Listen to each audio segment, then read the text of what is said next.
I'm Aaron, 33, and Christmas used to be my favorite time of the year. It wasn't about the gifts or the food. It was the one time everyone in my family acted like they still liked each other. We'd gather at my parents' house, exchange cheap presents wrapped in shiny paper, eat way too much ham, and play the same off-key Christmas songs on loop until someone, usually my cousin Jared, knocked over a glass of wine or tripped over the dog. It was chaotic, loud, occasionally passive-aggressive, but it was home. Or at least, it used to be. This year, I started prepping early. I got a few thoughtful gifts shipped out, nothing crazy, just things I knew they'd like. A new immersion blender for Mom because hers had started smoking during Thanksgiving. A pair of limited edition sneakers for my sister Emily, who never shuts up about her fashion TikTok. And I even mailed a crate of specialty beers for Dad, which I knew would be gone by Boxing Day. I didn't mind spending the money. I've been fortunate, my job pays well, and even though I live in a studio apartment across the state, I always made sure to help out when things got tight back home. Rent, utility bills, car insurance. I'd sent more than a few quiet transfers when my dad would text something vague like, "Can you spot me till next Friday?"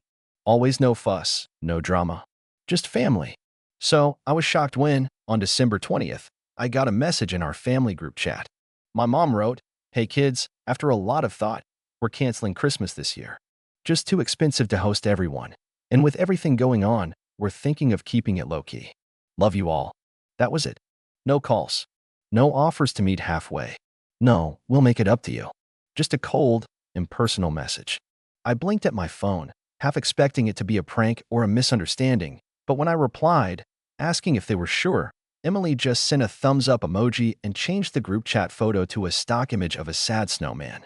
I didn't argue. I just said, "Okay, understood," and that was that. I didn't push for a call, didn't guilt-trip them. I figured, fine.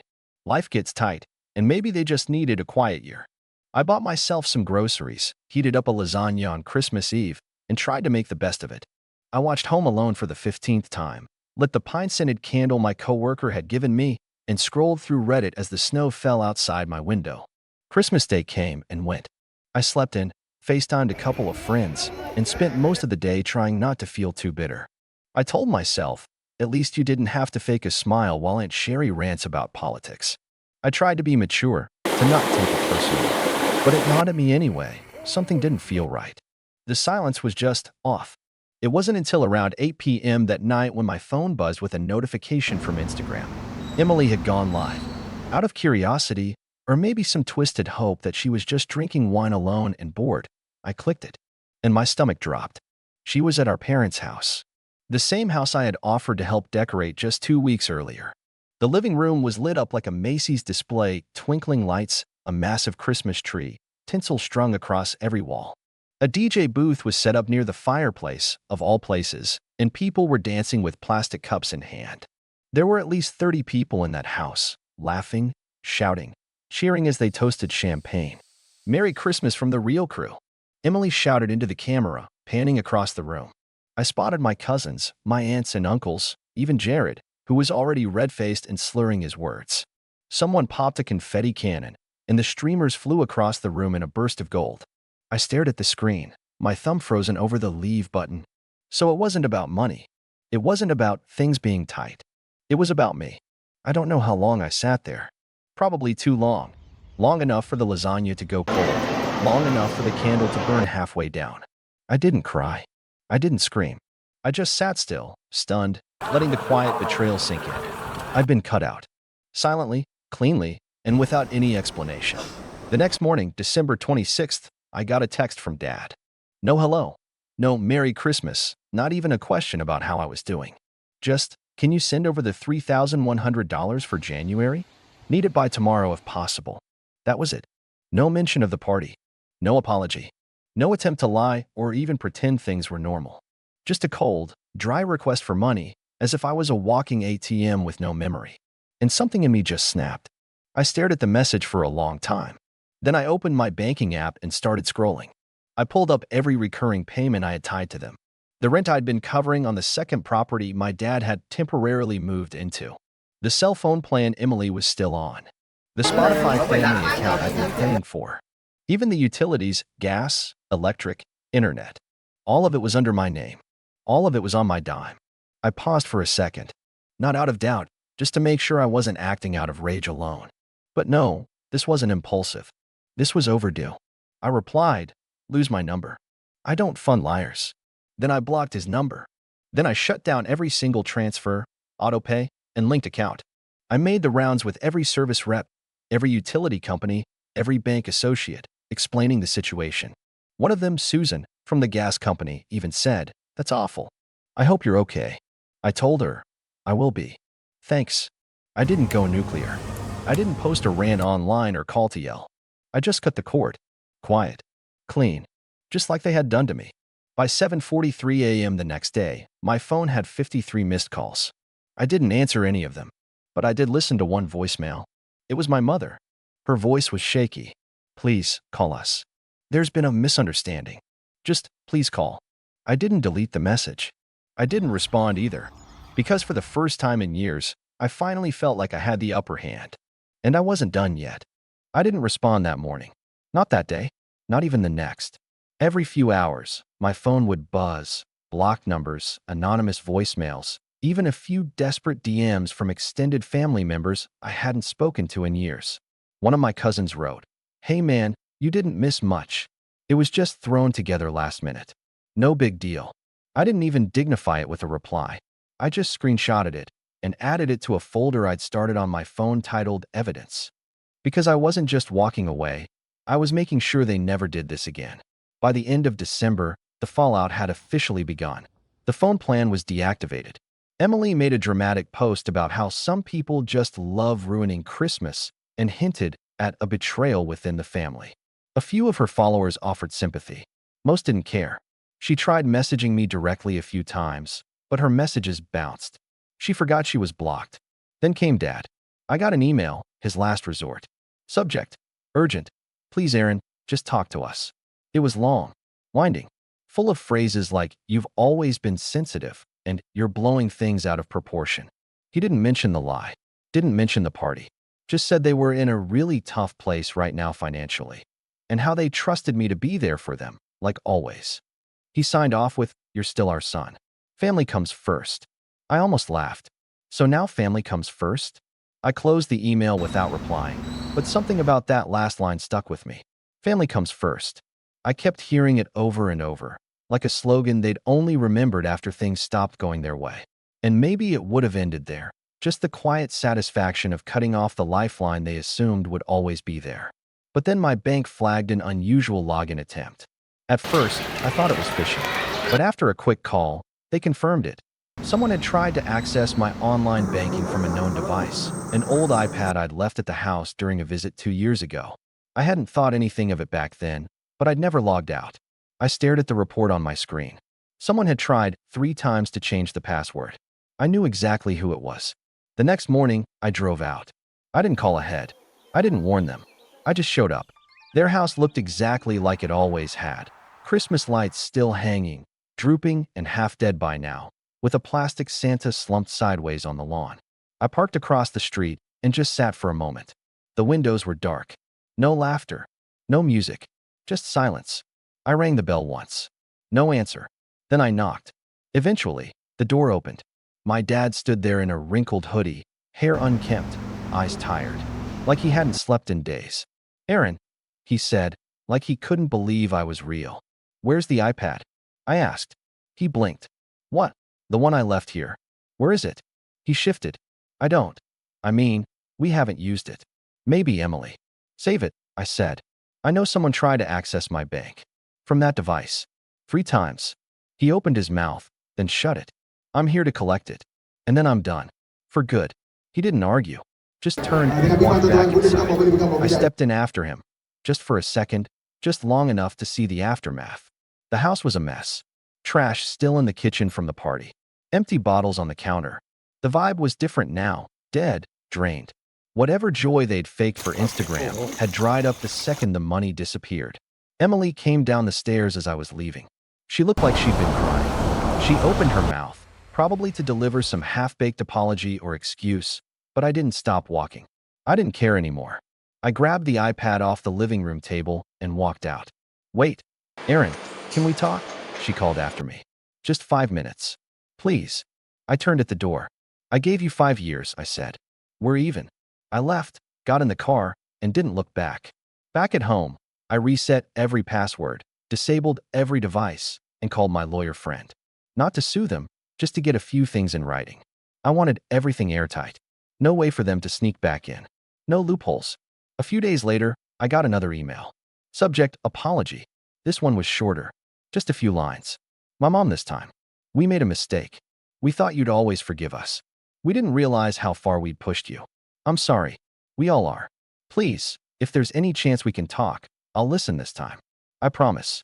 I didn't reply, not out of spite, but because sometimes silence is the only language people like that understand. I didn't need revenge in the traditional sense. I didn't need to humiliate them or scream in their faces. I just needed them to feel what it's like to lose something they never thought could walk away. And judging by the silence that followed, they did. January drifted by in a blur of cold mornings and quiet evenings. I kept my head down at work, avoided social media, and made a point to focus on myself. It was strange at first, this silence. No constant texts asking for a little help or passive-aggressive messages about how I never visit. No last-minute requests for transfers.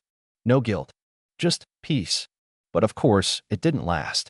The first crack came from Aunt Meredith. She called from a number I didn't recognize, and when I picked up out of curiosity, her voice came through tight and sharp, like she'd been holding back. Aaron, she said. I'm just calling to say, I'm disappointed. I didn't respond. I waited. Whatever happened between you and your parents is one thing, she went on, but you don't turn your back on family. Especially not when they're struggling. I kept my tone even. Meredith, did they tell you why I stopped helping? She paused. They said you had a meltdown over not being invited to a last-minute party. That you're blowing things out of proportion. I let out a slow breath. Did they also tell you I've been paying their rent for nearly 3 years? That I've covered Emily's phone bill, Dad's gas, and Mom's grocery deliveries while they were posting selfies with champagne? Another pause. Longer this time. Well, she muttered, even if that's true, it doesn't justify cutting them off completely. I didn't cut them off, I said. They chose to exclude me. I just accepted it. She sighed. Aaron, you're better than this. No, I said quietly. I used to be, but better just made me useful. Now I'm not. I hung up before she could reply. I didn't feel anger. I didn't feel sad. I felt clean. But they weren't done. 2 days later, I came home from work and found a handwritten envelope wedged in my doorframe. It was from my mother. Inside was a letter for pages long. She had written it in cursive, her attempt at making it feel personal, I guess. It opened with a tearful apology. She admitted they shouldn't have lied about canceling Christmas. She confessed to letting Emily take the reins and not wanting to stir things up by insisting I be invited. She said they knew I'd be upset but thought I'd understand in time. What stuck with me most was a single line. About halfway down, we didn't think it would hurt you so badly. We assumed you'd be used to it by now. I stared at that sentence until the ink blurred. Used to it. Like it was normal. Like being left out was just a role I should have learned to accept. I didn't finish the letter.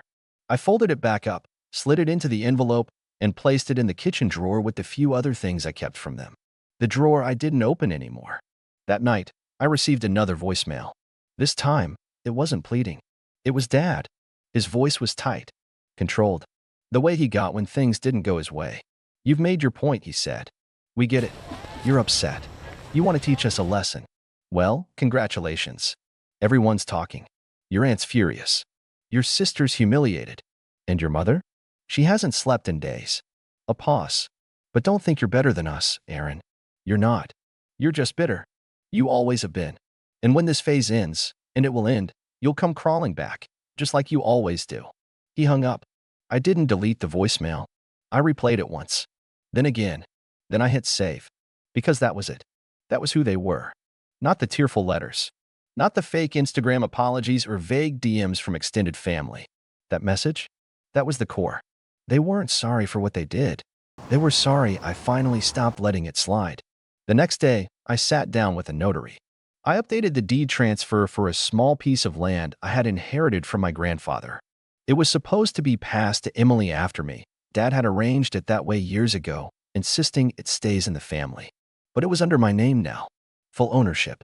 I signed the new paperwork, transferring it to a local children's charity that builds youth housing. I didn't do it out of spite. I did it because I wanted to rewrite the story. That land, that space, they didn't deserve to touch it. Let something good come from it instead. 2 days later, Emily called from a friend's phone. I didn't answer. She left a voicemail anyway. You're ruining everything, Aaron. You're being so extra. I don't even know what you want from us anymore. She didn't get it. None of them did. I didn't want an apology. I wanted to not need one anymore. I wanted to stop playing the role of the good son, the guy who always came through, always smiled politely, always funded the lie that everything was fine. The following Friday, I received a final letter. No name on the envelope, just my address, handwritten in the corner. Inside was a Polaroid, a group photo from Christmas night. Everyone was there. My parents, Emily, cousins, neighbors, even Aunt Meredith, holding drinks, arms slung around each other, mid-laugh. On the back, someone had written, "We still had a great time." No signature, no message, just that one line. And I smiled, because I finally understood. They weren't inviting me back. They were taunting me, trying to shame me for missing their fun, trying to make me feel small for choosing distance over dysfunction. But the truth? That photo told me everything I needed to know, because it meant they weren't over it. They were still thinking about me, still trying to prove something, still scrambling to pretend they didn't miss me. The photo stayed on my kitchen counter for a week. I didn't throw it away, not immediately.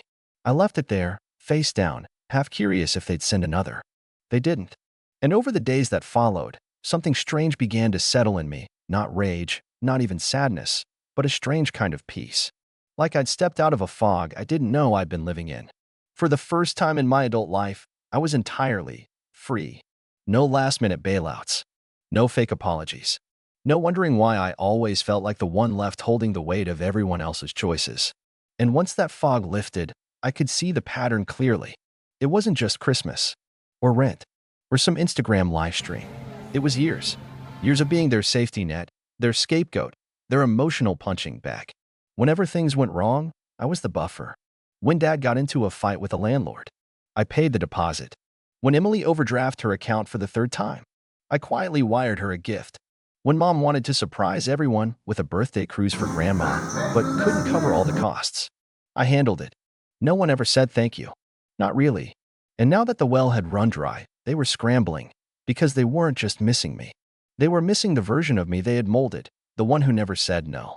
I thought a long time about how I wanted to end things. Not just drift away, but close the door in a way that was final, undeniable, and irreversible. I opened my laptop, went into my files, and pulled up the shared Google Sheet I'd been using for years to track all the payments I'd sent them. Every rent transfer. Every gift I paid off. Every favor disguised as just helping out. $1,750 for Emily's braces. $950 for Mom's outpatient surgery deductible. $8,400 in rent over 27 months. $312 for someone's car repair, still not sure whose. I tallied it all. The final total, $38,706. I stared at that number, nearly 40 grand, and I never once asked for it back. So I decided to change that. Not for the money, but for the message. I wrote a letter, a real one, printed and signed, and I sent copies to all of them: Mom, Dad, Emily, and Meredith, all the key players in this twisted little performance they called family. Here's what it said: "To whom it may concern, you know who you are. This is not an apology, nor a plea for reconciliation. This is a statement of fact. Over the last several years, I have financially supported this family in ways no one should have been expected to. I did so quietly, without resentment, and always with the belief that I was doing the right thing. That belief was a mistake. I was not helping. I was enabling. What I received in return was not gratitude, but entitlement. I was not treated as a brother, a son, or a loved one. I was treated as a resource, a silent donor to your lives, a background character in your celebrations, a checkbook disguised as a relative. You lied to me. You excluded me. You gaslit me into believing that I was being dramatic for wanting basic decency. That ends now." Enclosed is an itemized summary of the funds I provided over the last 6 years. I am not requesting repayment. Consider it a formal receipt for services rendered. Services I will no longer be offering. Effective immediately, I will no longer be part of this family's group chats. I will no longer cover any expenses, debts, or emergencies. I will no longer attend any events, holidays, or gatherings. I will no longer be spoken of as the one who turned his back. I didn't. You closed the door first. Please do not contact me unless it is to acknowledge this letter and take full responsibility for your actions, without excuses, without spin, and without expecting anything in return. I have changed the locks on every door you used to slip through. I suggest you do the same for your own homes and your own hearts. Sincerely, Aaron. I attached the itemized payment log and mailed them out certified. 2 weeks passed. Silence. Then, a single email. From Mom. Subject. Just one thing it read. I read your letter. I don't agree with everything, but I see your point. I just wish you'd said something sooner. We could have fixed it. That was the closest thing I ever got to an apology. But I didn't reply. Because we couldn't have fixed it. Only they could have, and they chose not to. Over and over again. So I did something I should have done a long time ago. I moved. I found a new apartment in a new city. Bigger. Brighter. With a second bedroom I planned to turn into an art studio. I started painting again. I reconnected with college friends I hadn't seen in years. I went to therapy. I booked a solo trip to Portugal. I lived. And one morning in late spring, while walking back from the farmer's market with fresh coffee and a bag of tangerines, my phone buzzed with an unknown number. I let it ring out. No voicemail, no text, and I didn't care. Because I knew they were still chasing the version of me they had created. But I had finally become the version of me I wanted to be. The kind who knew his worth. The kind who knew silence isn't weakness, it's clarity. The kind who doesn't chase people who only remember his name when the bills are due. That Christmas may have been canceled, but my peace was just beginning.